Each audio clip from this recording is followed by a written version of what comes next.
My dear Dasarians, the non-Brahmins, Vanakkam.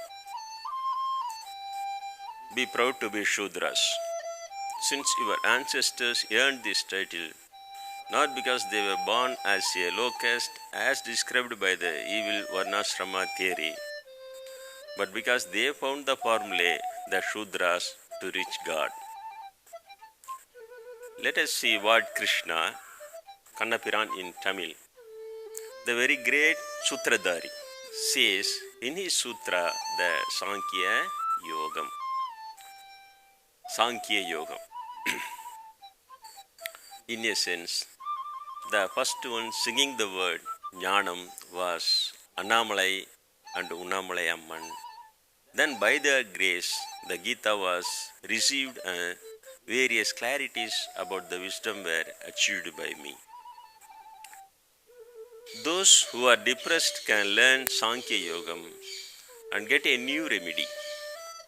But as usual, they inserted the word Anarya into the mouth of non-Arya Krishna to make the non-Aryan saints feel inferior.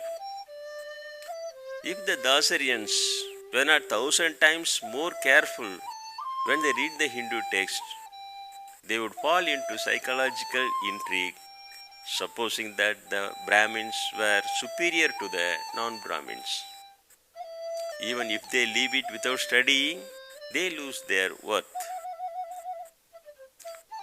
Even one can learn this Sankhya Yoga to learn how to deal with the Gita actually in Tamil, between the two, not leaving it without studying or falling into a conspiracy. Krishna explains here the facts that the immortality of the bodies, the birth, death, the rebirth are natural. The Dravidian non-Brahmin Arjunan's lyrics tell us how much the soul must be thirsty to attain enlightenment. Whether it is a rich kingdom on earth or the ruler of heaven I attain, I don't think this sorrow that burns the senses will leave me, says Arjunan. Krishna's supreme soul makes a guess of the soul by telling the immortality that the flood doesn't go away from the flood.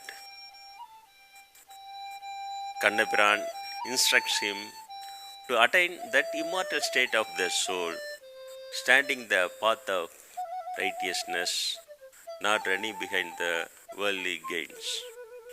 He says that the use of the Vedic scriptures is as small as a pawn to a wise who has acquired the jnanam, the enlightenment. For those whose brains are enchanted in the outer text of the Vedas, only attachment will happen, not the samadhi of unattached meditation. The Vedas speak only of those that are subject to the three quality modes. Quality means gunam. You all know that the three qualities, gunams, are sattva gunam, rajasa gunam and tamasa gunam. But only by passing these three things will you be soul free, says the Lord Dravida. Let me repeat the statement again. But only by passing these three things will you be soul free, says the Lord Dravida. Do not make yourself passive in the name of the unattached. Krishna's highest advice is that you do not suffer from the consequences of the same. Yogam is the ability to act efficiently. The biggest challenge for the apostate theorists is that you cannot eliminate what is being done from one another and to create something new. The Lord, a non-Brahmin, describes the nature of the samadhi when asked by Arjunan to explain the nature of the samadhi. He is unaffected by the likes and hatred, pleasure and pains, triumph and failure. He explains how desire is created by rethinking. He explains how from desire to destruction happens to man.